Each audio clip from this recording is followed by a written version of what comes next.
À toi la gloire. Alléluia. Amen, amen. Alléluia. Alors, est-ce qu'il y a vraiment des conquérants? Amen. Est-ce qu'il y a vraiment des victorieux? Est-ce qu'il y a vraiment des gens qui ont le Saint-Esprit en eux? Oh, est-ce qu'il y en a qui portent le ressuscité en eux? Oh, nous sommes des concurrents, des conquérants. Nous sommes nés pour influencer. Alléluia. Tu es né pour influencer. Amen, amen, amen. Alléluia. Gloire à Jésus. Oh oui, merci Alléluia. Jésus encore, Père, pour ces chants, pour ces cantiques. Amen. Oui, Seigneur, ce sont des déclarations. Oh, Amen. merci, Père éternel. Nous Amen. t'exaltons, grand roi. Nous te magnifions encore, Seigneur. Alors oui, Seigneur, que cette journée soit encore une journée de joie, une journée de reconnaissance envers toi, Père. Amen. Alors je suis encore reconnaissant, Seigneur, pour la grâce que tu fais, que je puisse me tenir ici devant, que je puisse encore parler de ta part, Seigneur. À toi la gloire et à toi la louange. Amen. Alléluia. Je suis reconnaissant encore pour la vie de ton serviteur, le pasteur Victor Lutonadio, qui a permis par ta grâce que je puisse me tenir là devant toi. Alors oui, je bénis, Seigneur, bénis, remplis encore ton serviteur. Remplis encore, Seigneur Jésus-Christ, que sa coupe déborde au nom de Jésus. Merci, Seigneur, pour cet ange que tu as placé dans cette église. Merci encore, Seigneur, Père de gloire, pour les révélations que tu mettras encore en lui. Merci pour tout ce que tu permets dans nos vies, Seigneur, parce que, oui, toi, tu es celui qui suscite des âmes, Seigneur, pour pousser et propulser des gens. Alors merci encore, Seigneur, pour les opportunités que tu places. Merci pour la vie du visionnaire, la vie de tout à chacun ici présent. Merci pour chacun de vous, pour le corps du Christ tout entier. Nous voulons grandir encore avec le Seigneur. Amen. Alors si toi aussi tu veux encore grandir, si toi aussi tu veux encore acquérir cette connaissance que le Seigneur nous donne, alors sois prêt. Sois prêt encore, parce que le Seigneur, Dieu s'attend à toi. Amen. Alléluia. Acclamons pour la gloire du Seigneur. Alléluia, acclamons. Car lui seul mérite toutes les acclamations. Oui, les acclamations. Oui, lui seul mérite des acclamations. Alléluia. Nous te bénissons, Jésus, merci. Alors oui, comme ma sœur Maman Belinda l'a rappelé tout à l'heure, que dans le livre de Éphésiens 2:10, qui rappelle que nous sommes l'ouvrage de Dieu. Oui, j'aimerais tout simplement encore commencer par cela, nous rappeler que le Seigneur a dit dans sa parole que nous sommes son ouvrage. Comme le dimanche dernier, le pasteur Honoré qui nous a encore encouragés, qui nous a dit que nous devons être ceux à quoi Dieu veut que nous puissions être. Oui, et le Seigneur dans sa parole dans Éphésiens 2:10 nous dit que car nous sommes son ouvrage, ayant été créés en Jésus-Christ, pour de bonnes œuvres que Dieu a préparées d'avance, afin que nous les pratiquions. Alléluia. Oui, parce qu'il est celui qui a créé. Jésus-Christ qui nous a créés. Il nous a créés à sa ressemblance et à son image. Et si nous sommes créés, c'est pour sa gloire. Alors oui, nous sommes l'ouvrage de Dieu. Je ne suis qu'un instrument de Dieu. Tu n'es qu'un instrument de Dieu. Et il a préparé des choses d'avance afin que tu les pratiques. Raison pour laquelle le Seigneur attend que tu puisses pratiquer les œuvres pour lesquelles il t'a préparé. Oui, il s'attend à ce que tu puisses pratiquer ces œuvres-là. Non, tu n'es pas l'ouvrage de tes amis. Tu n'es pas l'ouvrage de ta famille. Tu n'es pas l'ouvrage de tes collègues. Tu n'es pas l'ouvrage de ce que les autres ont dit de toi. Non, tu es l'ouvrage de Dieu. Tu es l'ouvrage de Dieu et tu dois pratiquer uniquement les œuvres de Dieu. Uniquement ce qu'il a prédestiné, ce qu'il a préparé d'avance pour toi. Nous sommes l'ouvrage de Dieu. Dieu s'attend à ce que tu puisses pratiquer ce à quoi il t'a appelé. Il t'a appelé pour un but, pour une mission quelconque, pour une œuvre quelconque. Et c'est ça que tu dois pratiquer. C'est ça que tu dois pratiquer sur cette terre. Parce que tu es son instrument. Alors j'aimerais encore t'encourager, afin que tu puisses être la volonté de Dieu. Ne sois pas la volonté d'un homme. Ne sois pas la volonté de ta famille. Non. Tu n'es pas né de la volonté de la chair, mais tu es né de la volonté de Dieu. Alors tu dois faire sa volonté. Pratique ses œuvres, les œuvres de Dieu.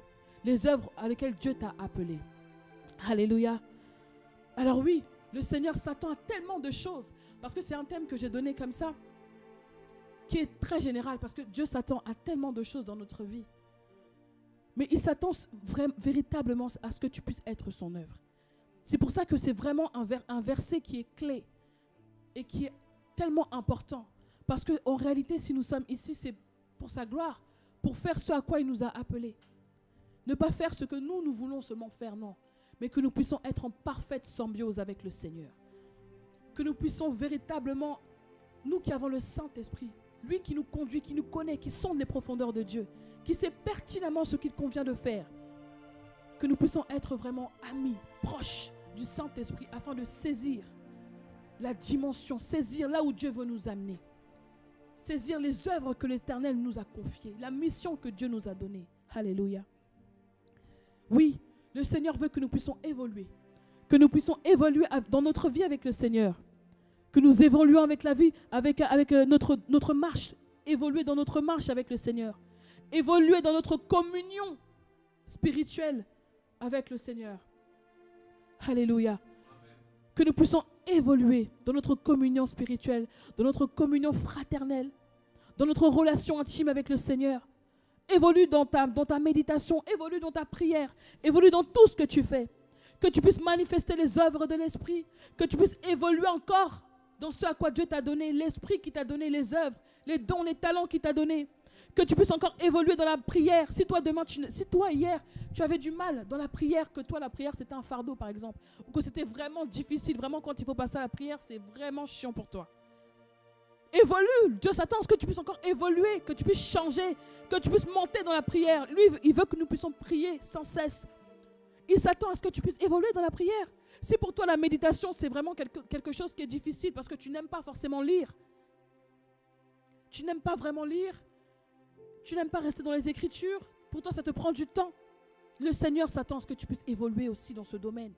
Évolue dans la méditation de la parole, car nous savons que la connaissance, la parole, c'est une lumière. Nous devons évoluer dans tous les domaines, dans tout ce que Dieu nous donne. Nous devons évoluer. Toi-même, tu sais quelles sont les sphères où tu as des faiblesses. Toi-même, tu sais dans quel domaine tu dois évoluer. Le Seigneur s'attend à ce que tu puisses être une meilleure version de toi, afin que tu puisses être une meilleure personne, un meilleur frère pour quelqu'un, une meilleure sœur pour quelqu'un, un meilleur fils, une meilleure fille pour tes parents. Que tu puisses évoluer, toujours dans le positif. Ne reste pas statique, ne reste pas là où tu es. Le Seigneur t'appelle à prospérer. Le Seigneur t'appelle à évoluer. Le Seigneur t'appelle à ce que tu puisses véritablement monter encore. Comme nous disons, nous ne voulons pas reculer, mais nous voulons avancer avec le Seigneur. Oui, avance avec le Seigneur, avec tous les bagages qu'il t'a donnés, toutes les capacités qu'il t'a données. Tu es béni. Tu es béni. Le Seigneur t'a béni. Raison pour laquelle il te dit que tu es son ouvrage. Et il s'attend à ce que tu puisses pratiquer ses œuvres. Amen. Et comme nous le savons, nous sommes dans un temps où le Seigneur veut que nous puissions vraiment travailler. Alors, il s'attend à ce que tu puisses travailler. Alléluia. Que tu puisses travailler. Travailler non seulement pour son œuvre, premièrement pour ses intérêts, mais travailler aussi en toi-même. Mais sache que lorsque tu travailles en toi-même, en réalité, tu travailles aussi pour Dieu. Parce que tu es l'ouvrage de Dieu. Donc si tu investis en toi et que tu travailles pour toi, en toi, avec ce que Dieu te donne, tu œuvres aussi pour le Seigneur. Tu es son ouvrage. Alors oui, nous voulons vraiment en cette année que nous puissions travailler, que nous puissions vraiment construire, que nous puissions bâtir sur le fondement qui est Jésus-Christ.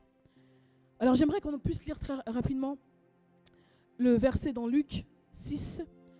Luc 6 à partir du verset 47. Je peux laisser un frère ou une sœur lire.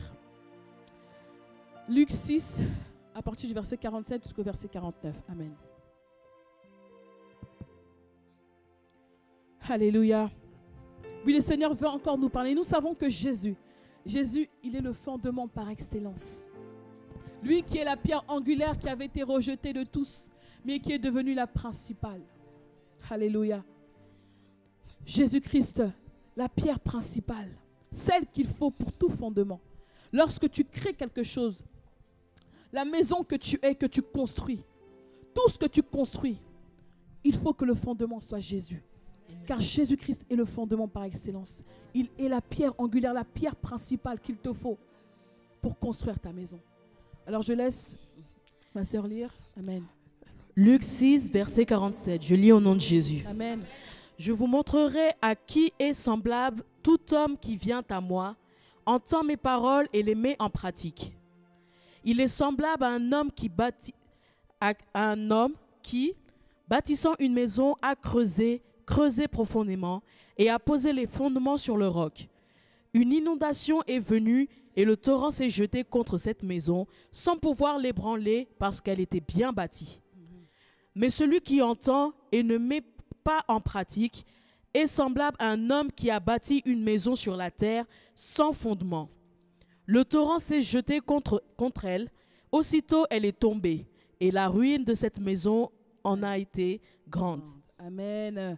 Amen, amen. Nous bénissons la parole du Seigneur. Amen. Oui, si tu peux remettre le verset 48. Nous voyons véritablement dans ce verset que le Seigneur parle comme s'il parlait de deux hommes, de deux bâtisseurs. Deux personnes qui bâtissent une maison qui certainement d'apparence pouvaient sembler même être les mêmes quand on les voyait comme ça, qui devaient peut-être être bien faites, etc. Mais on voit qu'il y a une différence entre ces deux maisons. Et cette différence de taille, nous la voyons lorsque les torrents et les vents sont venus dans cette maison. Nous voyons que l'homme, le premier homme, il est celui qui a bâti sa maison et qui a creusé. Il a creusé profondément. La Bible dit qu'il a creusé profondément. Profondément. Et une inondation est venue et le torrent s'est jeté contre cette maison sans pouvoir l'ébranler parce qu'elle était bien bâtie. Cette maison était bien bâtie. Pourquoi ? Parce qu'il avait creusé profondément dans le roc. Parce qu'il a creusé afin de poser cette maison sur un fondement. Un fondement. Alors que le deuxième, lui n'a pas creusé. Lui, au verset 49, nous voyons que le deuxième homme, le deuxième bâtisseur, il n'a pas creusé profondément afin de mettre les fondements sur le roc. Mais il a préféré bâtir sa maison à même le sol. Et pour la petite histoire, en fait, après quelques petites recherches, nous voyons que à cette époque-là, effectivement, en Israël, lorsqu'ils créaient des maisons, lorsqu'ils bâtissaient vraiment des maisons, ils le faisaient généralement durant les périodes de forte chaleur. Parce que durant ces périodes de forte chaleur, justement, c'était difficile pour eux de pouvoir créer ces maisons parce qu'il y avait de la chaleur, c'était vraiment compliqué de travailler dans des conditions pareilles. Mais ils préféraient le faire durant les périodes de chaleur afin d'éviter la saison des pluies. Parce que nous voyons, quand le Seigneur fait mention des torrents se sont jetés, des vents, etc., c'est parce que justement dans la saison des pluies, il y avait des vents, il y avait des torrents qui se jetaient et parfois les maisons même s'écroulaient. Les maisons ne pouvaient même pas subsister à cause de ces saisons des pluies. Raison pour laquelle ils préféraient créer les maisons durant l'été. Mais c'était une période qui était difficile pour eux. Parce que l'été, la chaleur, la transpiration, c'était tellement difficile de le faire, mais ils préféraient parce qu'ils savaient que pour eux, c'était nécessaire de creuser et de créer les maisons en ces temps-là. Et donc, malgré le travail et la difficulté, ils ont creusé sur le fondement. Parce que creuser profondément, c'est pour vraiment bâtir la maison vraiment sur un fondement qui est solide, vraiment dans le sol, et non s'arrêter seulement à la surface du sol. Et on voit que ces deux hommes, ces deux maisons qui ont été construites, il y en a une qui n'a pas résisté au vent et au torrent parce qu'elle n'était pas bâtie sur les fondements. Alléluia. Alors nous savons que Jésus-Christ est le fondement de toutes choses. Alors il faut que nous puissions, nous aussi, bâtir notre maison, la maison que nous sommes et l'œuvre du Seigneur dans le fondement qui est Jésus-Christ. Ne nous n'arrêtons pas à nous bâtir à la surface, de faire des choses de surface, faire des choses superficielles. Non, rentrons dans la profondeur des choses. Creusons, même s'il y a la chaleur, même s'il y a des difficultés, même si ce n'est pas facile. Dieu s'attend à ce que tu puisses vraiment évoluer. Peut-être que ce n'est pas facile pour toi. Peut-être qu'aujourd'hui, dans ces temps-là, servir le Seigneur, c'est difficile pour toi. Mais non, le Seigneur s'attend à ce que tu puisses vraiment persévérer, que tu puisses vraiment creuser tout ce que tu fais dans le fondement qui est Jésus-Christ. Alléluia. Comme la Bible dit que la femme sage bâtit sa maison et l'insensé la renverse de ses mains. Oui, nous devons rechercher la sagesse de Dieu. Dieu s'attend à ce que tu puisses rechercher sa sagesse. Recherche la sagesse. Car c'est la sagesse qui fait la différence. Et nous voyons que cet homme-là a été sage. Il a bien réfléchi. Même si c'est difficile dans ces temps de chaleur. Non, je vais réunir tous les efforts pour creuser, afin de fonder ma maison sur des bases solides, sur le roc. Afin qu'elle puisse résister quand les temps seront mauvais. toi aussi, la maison que tu es. Car le Seigneur dit que tu es sa maison. Tu es le temple de Dieu. Et le temple que tu es, la maison que tu es, l'ouvrage, l'œuvre que tu es, tu dois vraiment la fonder sur Jésus-Christ, la fonder sur des bases solides, sur la parole de Dieu, sur ce que Dieu dit que tu es. Amen. Tu dois véritablement rechercher la sagesse de Dieu, l'intelligence de Dieu. La sagesse de Dieu, c'est tout simplement avoir ce bon sens, cette capacité de jugement, cette capacité d'avoir une bonne attitude, de prendre de bonnes décisions. Avec toute la connaissance que tu as cette capacité d'analyser et de prendre les bonnes décisions et d'utiliser ces connaissances. C'est ça la sagesse. Et c'est le Seigneur qui te le donne. Dieu s'attend à ce que tu puisses avoir cette sagesse. Que tu puisses être un bâtisseur obéissant. Alléluia. Il dit celui qui écoute, qui met en pratique ses paroles, il est semblable à cet homme qui a creusé. Alors sois ce bâtisseur obéissant. Sois ce bâtisseur qui met la parole de Dieu en pratique. Dieu s'attend à ce que tu puisses mettre sa parole en pratique. Durant tant d'années, tu t'es borné à seulement écouter la parole de Dieu, ça rentre, ça sort, ça rentre, ça sort. Et on ne la met même pas, et tu ne la mets pas en pratique. Non. Nous devons écouter sa parole et la mettre en pratique. À quoi bon écouter une parole et ne pas la mettre en pratique? Mais cela ne sera pas salutaire pour toi. Mettons la parole de Dieu en pratique. Ayons la sagesse de Dieu. Bâtissons. Construisons. Ne restons pas statiques, mais soyons comme cet homme sage, comme cette femme sage, avec Jésus comme fondement solide. Amen. Demeure attaché à Jésus. Dans tout ce que tu entreprends, dans toutes les activités que tu prends, dans toutes les décisions que tu prends,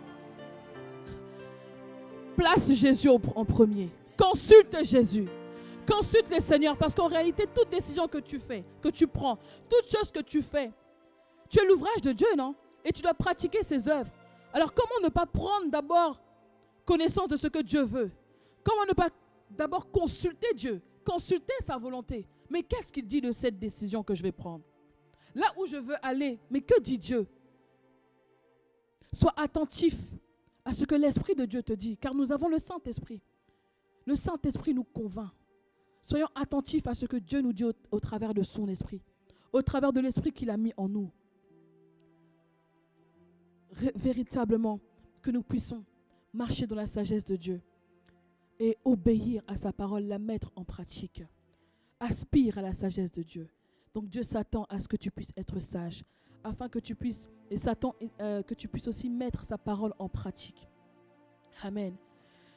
J'aimerais que nous puissions lire un passage dans Jérémie 1, 10. Jérémie au chapitre 1. Jérémie au chapitre 1 que nous allons lire. Je vous invite à prendre la parole de Dieu. Jérémie chapitre 1. Je vais lire au nom de Jésus-Christ à partir du verset 4. Jérémie 1 à partir du verset 4.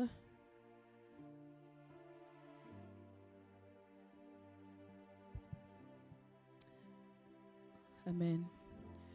Jérémie 1, pardon, à partir du verset 10, excusez-moi. Verset 10, excusez-moi. Nous connaissons très bien Jérémie. Amen. Yes. Verset 10. Nous connaissons très bien Jérémie. Jérémie que le Seigneur a dit depuis que je t'eusse formé. Avant que je t'eusse formé dans le ventre de ta mère. Donc je lis juste rapidement le verset 5. Avant que je t'eusse formé dans le ventre de ta mère, je te connaissais. Avant que tu fusses sortir de son sein, je t'avais consacré. Je t'avais établi prophète des nations. Je répondis, ah Seigneur éternel, voici je ne sais point parler car je suis un enfant. Et l'Éternel me dit, ne dis pas je suis un enfant, car tu iras vers tous ceux auprès de qui je t'enverrai et tu diras tout ce que je t'ordonnerai. Amen. Nous voyons que Dieu lui-même, il a dit qu'avant même que tu sois formé dans le ventre de ta mère, je te connaissais. Je t'avais consacré prophète des nations. Avant que tu sortes du ventre de ta mère, je t'avais consacré. Nous voyons que Dieu avait appelé Jérémie depuis son bas âge. Jérémie, forcément, il avait une petite crainte parce que pour lui, c'était un enfant. Mais en réalité, Dieu l'avait appelé depuis sa naissance. Il savait que cet enfant, qui est mon œuvre, il ira accomplir la mission que je lui donnerai. C'est pareil pour toi. Jeune que tu es, le Seigneur t'a appelé aussi. Il a aussi besoin de toi. Tu es aussi l'ouvrage de Dieu. Ce n'est pas que tes parents, mais toi aussi tu es l'ouvrage de Dieu, peu importe ton âge. Prends conscience de qui tu es. Tu es l'ouvrage de Dieu. Tu es appelé aussi à faire de grandes choses. Dieu, lui, il appelle qui il veut, quand il veut, peu importe son âge. Toi, ne te base pas sur ton âge. Ne te base pas sur qui tu es, sur tes capacités, sur ce que tu as d'abord envie d'accomplir avant de faire telle ou telle chose pour le Seigneur. Non. Le Seigneur t'appelle quand il veut. Sois disponible. Sois disponible. Ne dis pas « je suis un enfant » comme Jérémie. Ne dis pas « je suis un enfant ». Alors nous voyons au verset 10. La Bible dit « Regarde, je t'établis aujourd'hui sur les nations et sur les royaumes, pour que tu arraches et que tu abattes. » Donc on voit là que Dieu lui donne maintenant qu'est-ce qu'il va faire, la mission, comment il va procéder. Je t'établis aujourd'hui sur les nations, sur les royaumes, pour que tu arraches et que tu abattes, pour que tu ruines et que tu détruises, pour que tu bâtisses et que tu plantes. Alléluia. On va s'arrêter au verset 10. Amen, on va rester au verset 10. Pour que aujourd'hui, ce que tu vas faire dans les nations et les royaumes, tu vas arracher, tu vas abattre, tu vas ruiner et tu vas détruire. Et tu vas bâtir et tu vas planter. Oui, le Seigneur veut que tu puisses bâtir, que tu puisses planter. Mais avant que tu puisses bâtir et planter, d'abord, il faut que tu puisses arracher certaines choses. Alléluia. Dieu s'attend à ce que tu sois ce qu'il, lui, il veut que tu puisses être. Avant que tu puisses bâtir et planter, avant que tu puisses vraiment avancer, il y a des choses que tu dois d'abord arracher en toi. Il y a des choses que tu dois abattre, que tu dois ruiner, que tu dois détruire. Oh oui, tu ne peux pas évoluer avec le Seigneur si tu sais que tu es encore attaché à des mauvaises choses. Non. Avant de bâtir, tu dois d'abord arracher des choses qui ne sont pas de Dieu. Tout ce qui n'est pas de Dieu ne vont pas te faire avancer. Il faut que tu arraches. Il faut que tu abattes. Il faut que tu ruines. Et il faut que tu détruises. Mais qu'est-ce que le Seigneur veut que tu puisses abattre et détruire?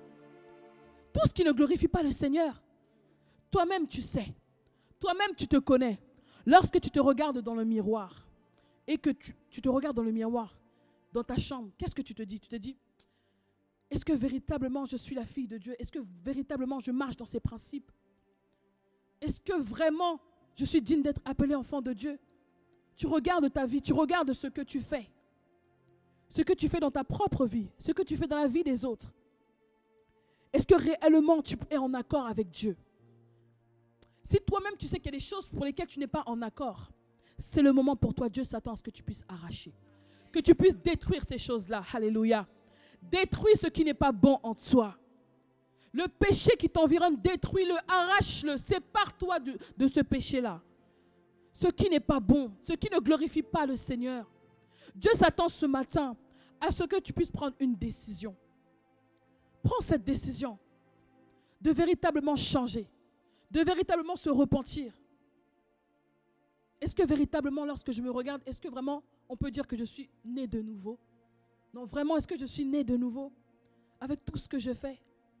Si tu vois que, par exemple, il y a tellement de distractions qui prennent place en toi, par exemple, tu sais que cela ne te fait pas évoluer, que cela ne peut pas te permettre de pouvoir œuvrer dans l'œuvre de Dieu, de bâtir la maison que tu es, au regard de ce que Dieu attend de toi.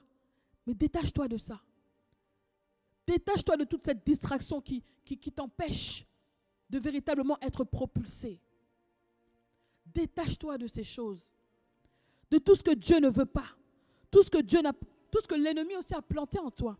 Parce que durant toute notre vie, parfois on entend tellement de choses. Peut-être depuis ton enfance, tu as entendu des choses depuis que tu es petite, que voilà, peut-être tu ne réussiras pas, que tu n'arriveras pas à faire telle ou telle chose, que tu as telle ou telle difficulté. Peut-être que tu vois que tu n'arrives pas à bien t'exprimer, que tu n'es pas comme les autres. Peut-être que tu as une infirmité, que tu ne te trouves pas, que les gens t'ont dit dans ton enfance, que peut-être que tu n'étais pas peut-être belle ou beau, que tu n'arriverais pas, que tes parents ont fait ci et que toi aussi tu seras certainement de la même manière. Des paroles vraiment négatives qui ont été plantées depuis ton enfance. Aujourd'hui, tu grandis avec ça. Et puis tu veux évoluer avec le Seigneur. Oui, tu vas évoluer avec le Seigneur. Mais le Seigneur s'attend à ce que tu puisses te détacher de ça. Que tu puisses détruire ces semences-là en toi. Détruis ces semences en toi.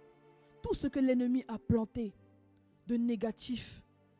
Que l'ennemi t'a dit peut-être que tu n'atteindras pas tel ou tel âge, que tu mourras peut-être à tel âge, que parce que ta mère, tes parents ont eu telle maladie, toi aussi tu auras ça parce que c'est héréditaire. Non. Détache-toi de tout ce que l'ennemi te dit, tout ce que l'ennemi a planté, tout ce que les médecins ont planté en toi, tout ce que le confinement te fait croire. Parce que maintenant nous sommes confinés. Je ne trouve pas le travail. Je ne trouverai peut-être pas le travail. Je ne trouve pas telle ou telle formation. Peut-être que je n'arriverai plus. Je ne sais même plus quoi faire. Maintenant, moi qui étais orientée, maintenant aujourd'hui je deviens désorientée. Parce que je ne sais même plus dans quel domaine me pencher tellement les temps sont durs. Tout ce que ce confinement t'a planté en toi, détache-toi de ça. Détruis ça en toi. Le Seigneur s'attend à ce que tu puisses ruiner ces choses. Parce que pour bâtir, pour que tu puisses planter de nouvelles choses, d'abord, il faut que tu puisses détruire ces choses. Détruis ces choses-là en toi. Tout ce qui a été placé depuis ta naissance, tout ce que les hommes ont dit sur toi, tout ce que les médecins ont dit sur toi, tout ce qui n'est pas bon en toi. Détache-toi de cela. Si tu es malade depuis tant de temps et que tu vois que cela perdure, ce mal-être perdure en toi, ce mal-être physique, ce mal-être psychique, social, financier, peu importe le domaine, détruis cela en toi. Détruis cette maladie en toi. Car tu es en bonne santé. Tu es en bonne santé. Tout ce que les hommes te disent, tout ce que le contexte, tout ce qui t'environne, tout ce que les circonstances te disent, détruis cela en toi. Tu n'es pas malade au nom de Jésus. Tu n'es pas malade au nom de Jésus-Christ, mais tu as la vie de Dieu en toi. Tu portes la vie. Ne vois pas ce que tu ressens, ne vois pas ce que tu vis maintenant. Ne vois pas ce que tu portes. Ne vois pas ce que tu vois aujourd'hui. Non, ce n'est pas ça que tu dois voir. Ce n'est pas ça que tu dois voir. Ne dis pas je suis un enfant. Ne dis pas je suis malade. Ne dis pas je n'y arriverai pas. Ne dis pas je ne suis rien. Ne dis pas c'est fini pour moi. Ne dis pas ces paroles. Toutes ces paroles négatives, tu dois les détruire au nom de Jésus. Tu dois les ruiner au nom de Jésus. Tu es appelé à bâtir. Tu es appelé à te construire. Tu es appelé à planter de bonnes paroles dans ta vie. À planter des bonnes semences dans ta vie. À planter les fruits de l'esprit dans ta vie. Alléluia. Le Seigneur veut que tu plantes. Le Seigneur veut que tu bâtisses. Tu es appelé à bâtir. Tu es un bâtisseur du royaume. Tu es un bâtisseur pour cette génération. Tu es un bâtisseur pour cette église. Tu es bâtisseur. Tu dois bâtir au nom de Jésus. Alléluia. Oh, tu n'es pas n'importe qui. Alors le Seigneur s'attend aujourd'hui. Il est temps pour toi de te regarder dans le miroir. Tout ce qui ne glorifie pas le Seigneur, tout ce qui n'est pas de Dieu dans ta vie, tu dis stop maintenant. Je te détruis, je t'arrache. Et tu n'as plus ta place ici. Maintenant la terre qui... Parce que tu es une bonne terre. Et cette terre qui est en toi maintenant, elle va seulement prendre des bonnes semences, les semences du fruit de l'esprit. Oh, les semences de la réussite, les semences de la guérison, les semences de la richesse en Christ, la semence de la bonne santé, du bonheur. Alléluia. Sois prêt à bâtir.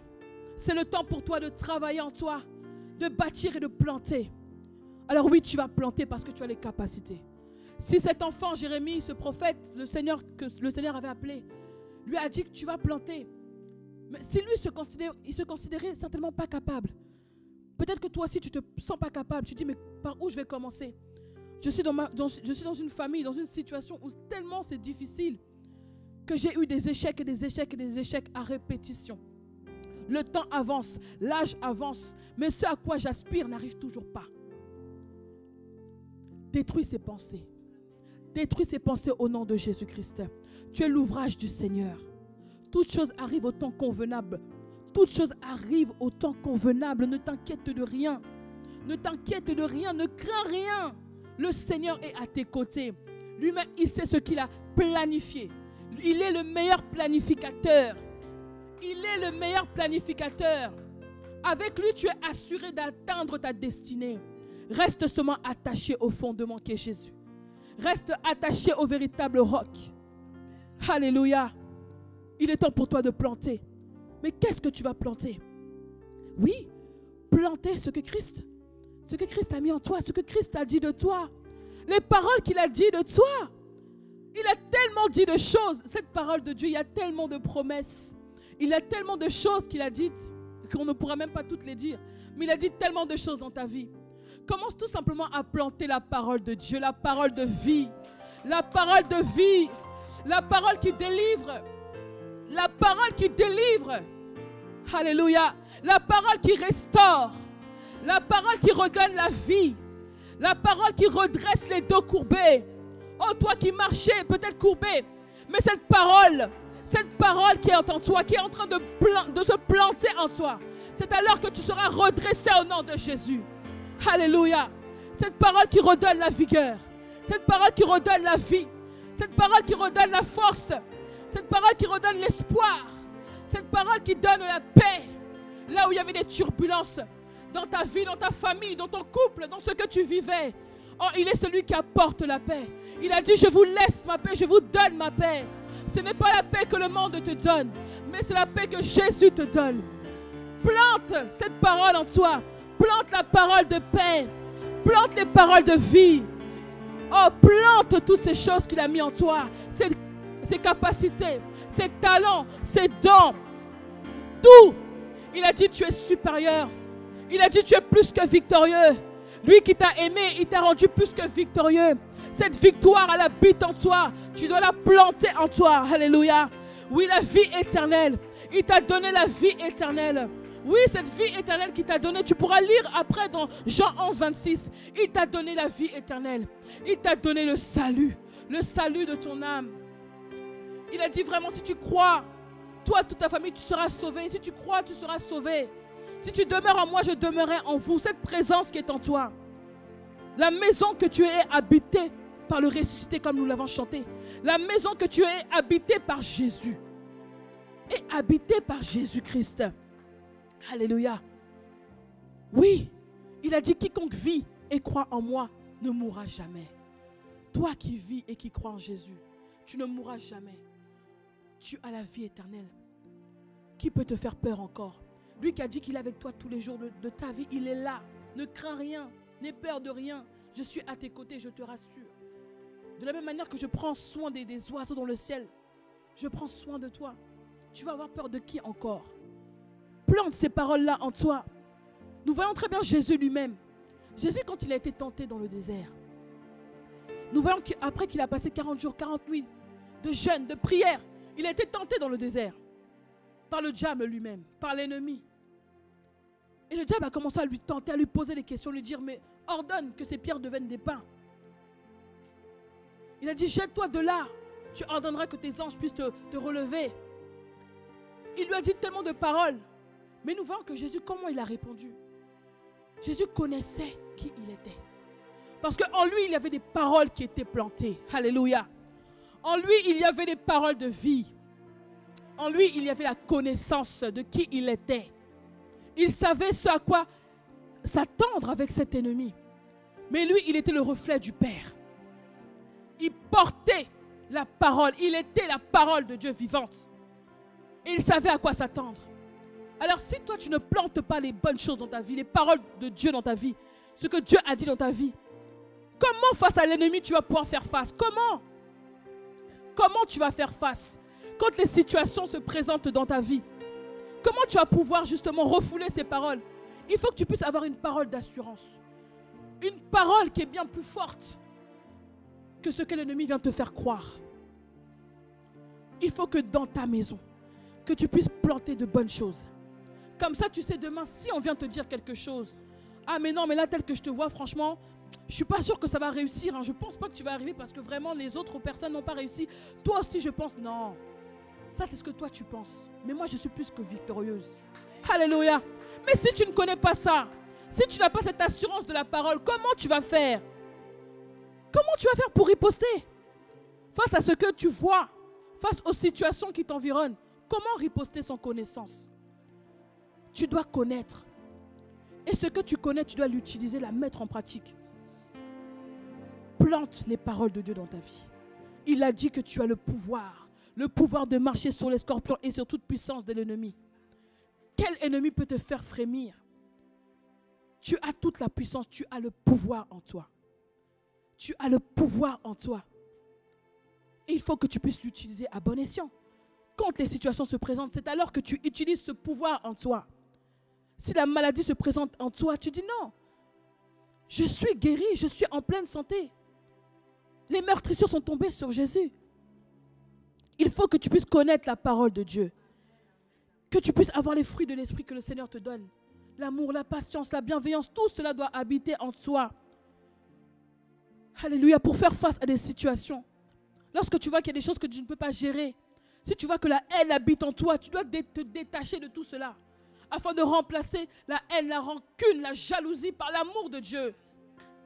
Sépare-toi de toutes ces semences, tu ne vas pas évoluer. Tu ne vas pas évoluer. Comment tu peux prier le Seigneur alors qu'en toi tu es rempli de haine? Tu es rempli de jalousie. Tu n'aimes pas que l'autre puisse prospérer. Tu n'aimes pas que l'autre puisse avancer. Quand les autres avancent, toi ça te fait du mal. Mais comment évoluer avec une telle attitude amère en toi? Tu dois te détacher de ces choses-là. Plante la parole de Dieu, plante l'amour de Dieu. Aime ton prochain comme toi-même. Aime ton prochain. Soyons des frères et sœurs qui s'aiment. Comme à l'église primitive, nous le voyons comment ils s'aimaient, ils pensaient aux uns aux autres. Tout ce qu'ils avaient, ils le partageaient ensemble. Si tu vois que toi, tout ce qui est communion fraternelle, ce n'est pas ton truc, tu n'aimes pas partager. Tu n'aimes pas donner à l'autre. Tu veux tout garder pour toi. Mais est-ce que tu penses vraiment que devant Dieu, tu es bon devant Dieu comme ça? Détache-toi de cela. Détache-toi de l'égoïsme. Détache-toi de l'égoïsme. Partage. Toi qui as beaucoup, partage à celui qui a peu. Partageons. Ne garde pas tout pour toi. Détache-toi de cela. Mais partage au nom de Jésus-Christ. Partage pour le bien. J'aimerais qu'on puisse lire rapidement un verset qui est dans Luc 11, 23. Luc 11, à partir du verset 23. Qui va encore nous rappeler que c'est important de prendre soin de sa maison. Celui qui n'est pas avec moi, verset 23. Celui qui n'est pas avec moi est contre moi. Et celui qui n'assemble pas avec moi disperse. Alors, lorsque l'esprit impur est sorti d'un homme, il va dans... Alors, c'est pas celui-ci, encore après. C'est Luc 11, 23. Encore après, bon, c'est pas grave, peut-être que je me suis trompée de verset. C'est tout simplement un passage qui dit que lorsque ta maison, toi qui es fort, lorsque ta maison, elle est gardée par une personne qui est forte, personne ne peut encore venir la dépouiller. Toi qui es fort et qui garde ta maison, personne ne peut venir la dépouiller. Mais pour qu'une personne vienne la dépouiller, il faut que cette personne soit plus forte. C'est ça que ce passage nous dit.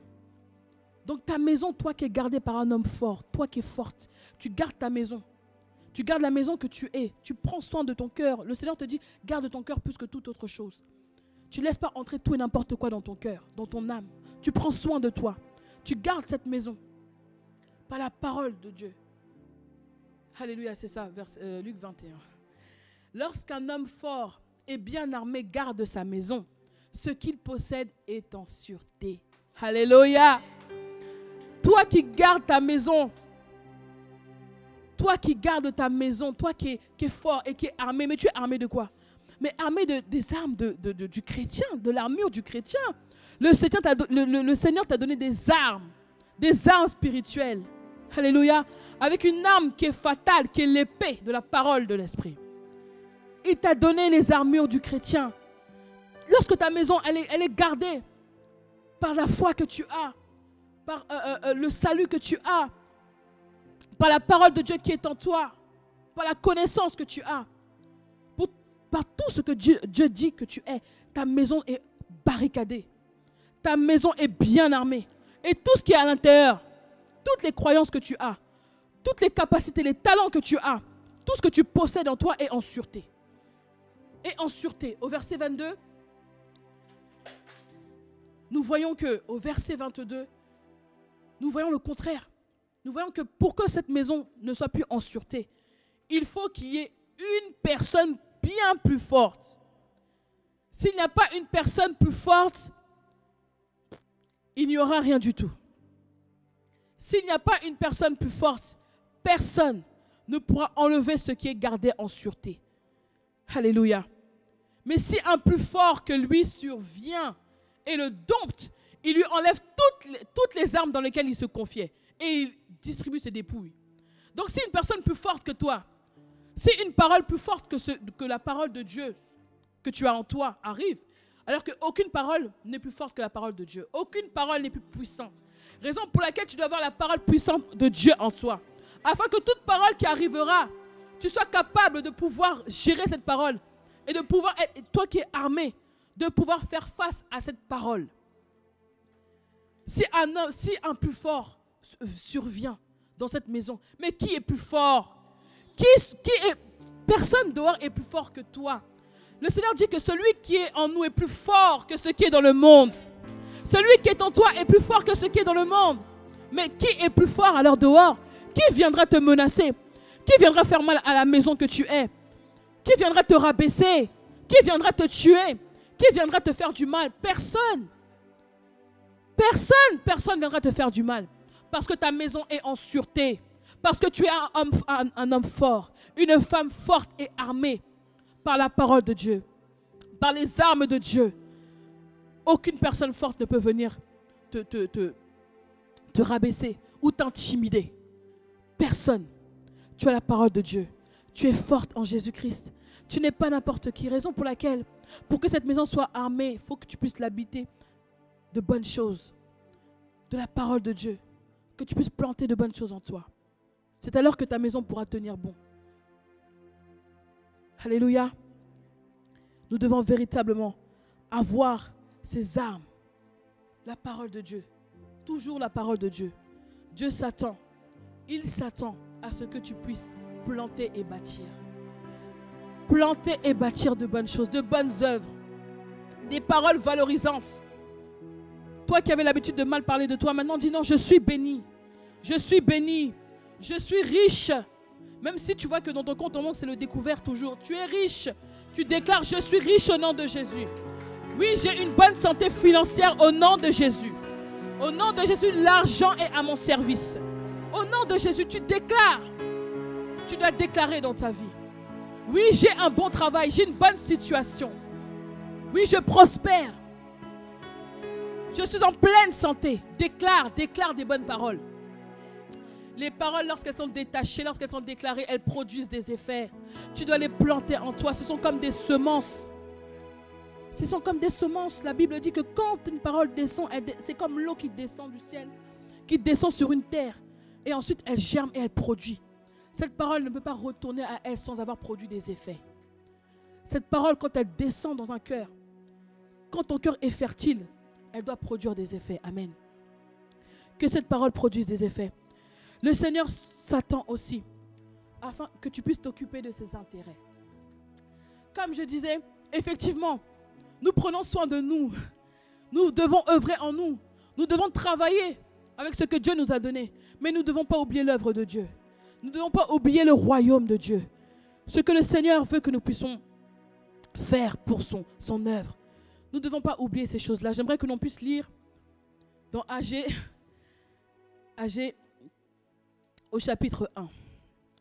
Agé chapitre 1 à partir du verset 9. Je ne l'ai pas là.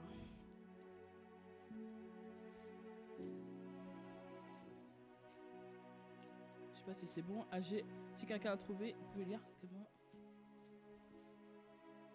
Agé 1 à partir de là. Amen. Amen. Alors je vais lire à partir du verset 9. La Bible dit: vous comptiez sur beaucoup et voici vous avez eu peu. Vous l'avez rentré chez vous, mais j'ai soufflé dessus. Pourquoi, dit l'Éternel des armées? À cause de ma maison qui est détruite. Tandis que vous, vous empressez chacun pour sa maison.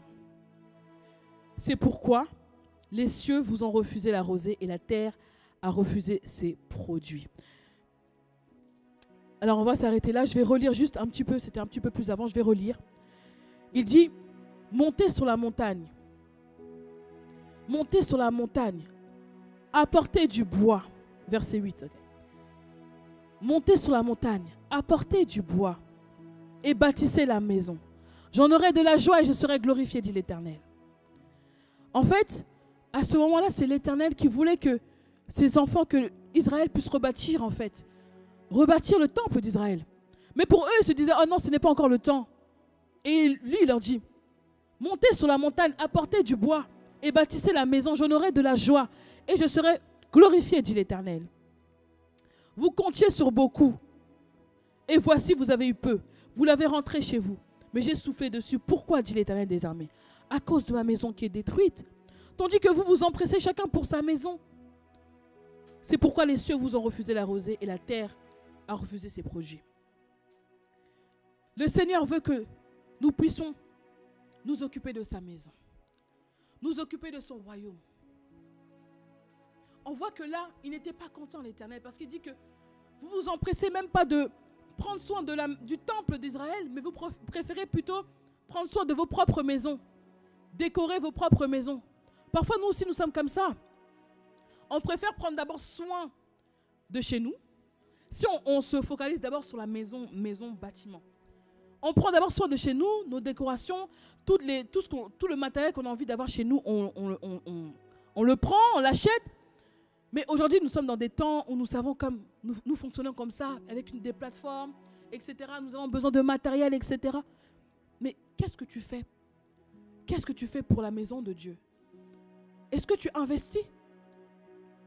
Investis. Au lieu de s'occuper seulement de ta propre maison, de prendre soin seulement de ta maison à toi. Comment tu investis dans l'œuvre de Dieu?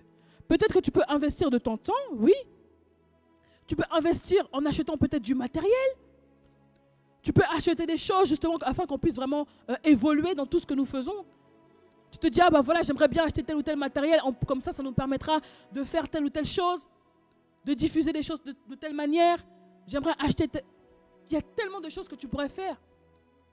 Il faut que tu puisses aussi prendre soin de sa maison, du temple de Dieu, de ce que nous faisons en fait pour l'œuvre de Dieu. Ce que nous faisons là actuellement, c'est l'œuvre que nous faisons pour le Seigneur. Nous sommes aujourd'hui au 21e siècle. C'est comme cela que nous procédons aujourd'hui dans cette période. Alors comment toi tu peux œuvrer? Comment tu peux aussi investir dans ce domaine? Apporte quelque chose, apporte un matériel, cotise, crée quelque chose. Prends soin de cette œuvre de la manière dont tu le peux. Mais prends soin de cette œuvre. Le Seigneur n'était pas content. Il voulait qu'il puisse rebâtir ce temple. Nous savons que nous sommes le temple de Dieu, mais l'Éternel voulait qu'il puisse rebâtir véritablement ce temple bâtiment. Aussi bien ce temple bâtiment que le Seigneur veut que tu puisses rebâtir, mais il veut aussi que tu puisses rebâtir ce temple que toi aussi tu es. Comme nous l'avons vu qu'il faut détruire les choses et planter, c'est alors que justement tu rebâtis cette maison que tu es. Amen. Il est temps de bâtir. Dieu s'attend à ce que tu puisses t'intéresser à ses intérêts. Que tu puisses prendre soin de ce que lui veut. Pense au royaume de Dieu. Pense au royaume de Dieu. Qu'est-ce que tu fais peut-être pour les veuves?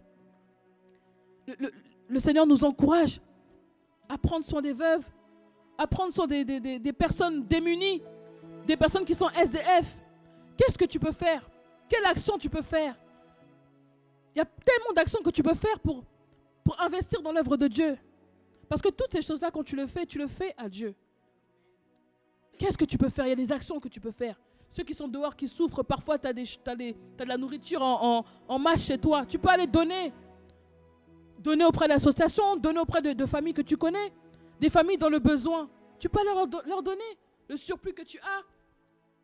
Faire des choses dans l'œuvre de Dieu.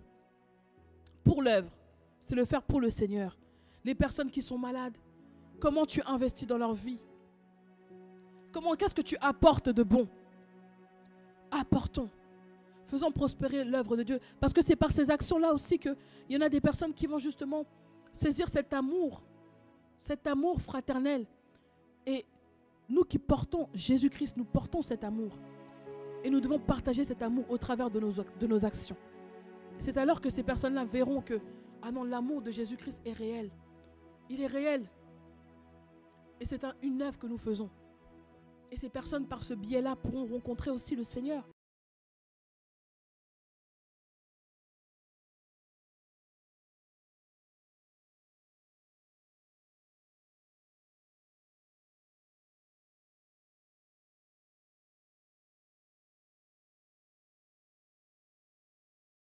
SDF, les malades, toutes ces personnes qui ont besoin d'une assistance que tu sais que tu peux apporter. Apporte cela. Donne à ces personnes, parce qu'en donnant à ces personnes, c'est à Dieu qu'on le fait. Alléluia. Donnons à ces personnes. Travaillons pour sa maison, parce que lorsque tu fais cela, c'est l'œuvre de Dieu que tu fais. Et le Seigneur veut aussi que nous puissions évoluer dans tous les domaines de notre vie. Parce que oui, nous investissons pour son royaume. Investir dans son royaume, c'est aussi investir dans soi-même. C'est aussi investir dans soi-même. Donc, investissons dans la construction de soi. Dieu s'attend à ce que tu puisses construire, que tu puisses bâtir en toi-même, que tu puisses être vraiment un travailleur comme nous le savons, une meilleure version de toi, que chaque jour tu puisses être meilleur, que tout ce que tu ne faisais pas hier, que tu puisses le faire bien, que chaque jour est un jour nouveau. Ce que tu as fait hier de pas bien, aujourd'hui quand tu t'es réveillé, tu t'es dit bon maintenant aujourd'hui, ce que je n'ai pas fait bien hier, que je puisse aujourd'hui m'améliorer. Que tu sois toujours dans cette logique et ce processus d'évolution. Alléluia, soyons toujours dans l'activité. Amen. Dans Proverbe 24, je vais lire très rapidement, dans Proverbe 24, verset 3, la Bible dit, c'est par la sagesse qu'une maison s'élève. Comme nous avons parlé de la sagesse, oui, la sagesse de Dieu permet d'élever la maison que nous sommes. Parce que nous prendrons les bonnes décisions avec la sagesse de Dieu. Nous ferons les bons choix, nous prendrons la bonne direction. Nous aurons toujours le fondement qui est Jésus-Christ à nos côtés pour nous aider à réellement faire les bonnes choses et pratiquer les œuvres auxquelles il nous a appelés. C'est par la sagesse qu'une maison s'élève et par l'intelligence qu'elle s'affermit. Amen. La Bible dit aussi dans Hébreux 3, verset 4, chaque maison est construite par un homme. Oui, nous construisons les choses à la manière et selon la mesure que le Seigneur nous a donné, la capacité qu'il nous a donnée. Mais en réalité, celui qui a construit toutes choses, c'est Dieu. C'est Dieu qui construit toutes choses. Il construit toutes choses. Et aujourd'hui, il s'attend à ce que tu sois cet instrument afin que tu puisses construire toutes ces choses-là. Parce que nous savons que Dieu, physiquement, il n'est pas là. Physiquement, nous ne le voyons pas. Mais Dieu, en fait, agit au travers de toi. C'est comme si toi, tu es le reflet de Dieu sur cette terre. Et il s'attend que tu puisses construire toutes choses. Que tu puisses construire toutes choses. Amen. Alléluia. Le Seigneur veut véritablement que nous puissions travailler. Que nous puissions ne pas se conformer au siècle présent et s'adonner à des choses qui sont vaines. Oui, nous devons véritablement nous focaliser sur ce que le Seigneur veut que nous puissions être. Je t'encourage véritablement, mon frère, ma soeur. Dieu s'attend à ce que tu puisses te recentrer sur l'essentiel. Recentre-toi sur l'œuvre de Dieu. Recentre-toi sur la maison que tu es, sur ce que Dieu t'appelle à être. Peu importe le travail que tu vas faire dans l'œuvre de Dieu. Sois seulement à ton poste. Sois seulement au poste que Dieu te donne. Au travers, peut-être que l'homme de Dieu va te confier telle ou telle mission. Sois à ton poste. Sois fidèle en de petites choses. C'est alors que le Seigneur te confiera de grandes choses. Ensemble, nous devons travailler. Ensemble, nous voyons Néhémie. Il n'était pas seul, mais pour rebâtir la muraille, ils étaient à plusieurs. Ils étaient à plusieurs et chacun avait son poste. Chacun avait ses capacités, chacun avait une mission. Toi aussi, dans l'œuvre de Dieu, dans tout ce que nous faisons, si nous devons rebâtir quelque chose, si nous devons construire ensemble quelque chose, sois à ton poste, mais sois seulement fidèle. Sois prêt à travailler. Sois prêt à travailler avec amour, avec vraiment la volonté, dans toutes les activités que nous faisons pour l'œuvre de Dieu. Dans toutes les activités, sois présent. Sois là, sois prêt à donner de ta personne, sois prêt aussi à travailler, sois prêt à donner des idées. Sois prêt. Le Seigneur s'attend à ce que tu puisses t'investir plus. Toi qui ne t'investissais pas, toi qui as relâché, toi qui es perdu par diverses circonstances. Non, recentre-toi sur l'essentiel. Les temps sont courts. On ne sait pas quand est-ce qu'il reviendra. Mais nous voulons être prêts. Et nous voulons satisfaire le Seigneur. Nous voulons œuvrer pour son œuvre. Alors j'aimerais tout simplement encore, nous sommes arrivés à la fin de ce message, te dire que vraiment le précieux trésor de l'homme, c'est l'activité. Je n'ai pas le verset là actuellement. Si, c'est le Proverbe 12. Pour ceux qui veulent le lire, c'est le Proverbe 12, verset 27. La Bible dit, « Le paresseux ne rôtit pas son gibier, mais le précieux trésor d'un homme, c'est l'activité. » Le précieux trésor d'un homme, c'est l'activité. Ton trésor, c'est l'activité. C'est l'activité pour le Seigneur, c'est l'activité pour toi-même, pour l'œuvre de Dieu, pour le royaume de Dieu. Dans tout ce que tu fais, il faut que tu puisses être en activité. Est-ce que tu as déjà vu une personne qui est seule chez soi, qui ne bouge pas, qui ne fait rien, qui n'a aucune activité, qui est seulement dans une maison comme ça et qui ne fait rien du tout? Est-ce que tu penses que cette personne et dans la joie? Est-ce que cette personne sera épanouie? Est-ce que cette personne va évoluer? Est-ce que cette personne est agréable au Seigneur? Je ne pense pas.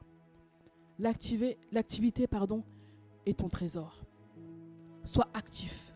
Dans tout ce que tu fais, sois actif et mets toujours Jésus-Christ en première place. Consulte-le, car il est le véritable fondement. Et tu es son instrument. Tu es l'instrument de Dieu et il s'attend à ce que tu puisses pratiquer les œuvres auxquelles il t'a appelé. Pas tes propres œuvres ou ceux de ta famille. Ce que tes parents veulent que tu puisses être, ou ce que ta famille veut que tu puisses être, ou ce que la société veut que tu puisses être, non. Mais que tu puisses être la volonté de Dieu. Alors sois connecté toujours à son Saint-Esprit et toujours attaché au Seigneur et toujours dans l'activité. Alléluia. Que le Seigneur vous bénisse. Que le Seigneur vous bénisse. Merci encore Seigneur Père pour ta parole. Nous voulons encore tout simplement prier au travers d'une petite courte prière afin de véritablement prendre conscience encore de cette parole. Parce que oui, le Seigneur, tu nous as dit que nous devons détruire tout ce qui n'est pas bon en nous, tout ce qui ne confesse pas ton Saint-Nom, tout ce qui est en dehors de tes principes, Seigneur. Nous voulons nous détacher de ces choses. Oh, nous voulons vraiment faire ta volonté, nous voulons faire ta joie, Seigneur. Alors, je prie pour mon frère, ma soeur, Père, qui a encore du mal, Seigneur Jésus-Christ, véritablement à te servir, qui mène encore une vie en dehors de tes principes, Seigneur, ou qui fait des choses qui ne te glorifient pas, Seigneur Jésus-Christ, Père. Ô grand roi, que tu puisses l'aider, Seigneur, à véritablement se détacher, à détruire toutes ces semences de l'ennemi en elle ou en lui, Seigneur, mais qu'il puisse planter les paroles de vie, Seigneur Père. Parce que ta parole, lorsqu'elle se repose sur un cœur, sur une terre, elle produit des fruits dignes de l'Esprit, Seigneur. Alors oui, nous voulons, Seigneur Jésus-Christ, être à ton image. Oui, Seigneur. Nous voulons porter l'amour, propager l'amour, Seigneur. Nous voulons travailler dans ton œuvre. Nous voulons nous intéresser d'abord dans ton royaume, Seigneur. Là où nous avons été avares, égoïstes, Seigneur, pour œuvrer, pour donner, Seigneur, à l'autre, Seigneur. Nous voulons donner, nous voulons offrir. Nous voulons, Seigneur Jésus-Christ, être véritablement des instruments pour ta gloire, Seigneur. Oh, nous te bénissons, Jésus. Nous te glorifions encore, Seigneur Père, pour ta présence, pour ta fidélité, pour tout ce que tu as accompli, Seigneur. Parce que tu as décrété, Seigneur Père de gloire, que cette année sera l'année de l'activité, du travail, du surpassement de soi. Oui, Seigneur. Alors nous voulons évoluer, Seigneur, avec toi. Peu importe notre âge. Comme tu as dit à Jérémie, ne dis pas que je suis un enfant. Oui, Seigneur. Nous ne voulons pas dire que nous sommes des enfants. Nous ne voulons pas dire que nous sommes jeunes. Nous ne voulons pas dire que nous sommes fatigués. Nous ne voulons pas dire que les temps sont compliqués, Seigneur. Père, que toute parole, toute mauvaise parole, Seigneur, qui est un blocage, Père, nous les détruisons au nom de Jésus-Christ. Alléluia. Nous te louons, nous t'exaltons, nous te disons merci, Jésus. À toi soit la gloire. À toi soit le louange. Je crois qu'ensemble, avec mes frères et sœurs, nous allons construire, Seigneur, bâtir, Seigneur Jésus-Christ, la maison de Dieu, bâtir la maison que nous sommes, Seigneur, pour ta gloire. Ainsi que je prie, au nom puissant de Jésus-Christ. Amen. Amen, amen, amen. Soyez bénis au nom de Jésus-Christ. Amen.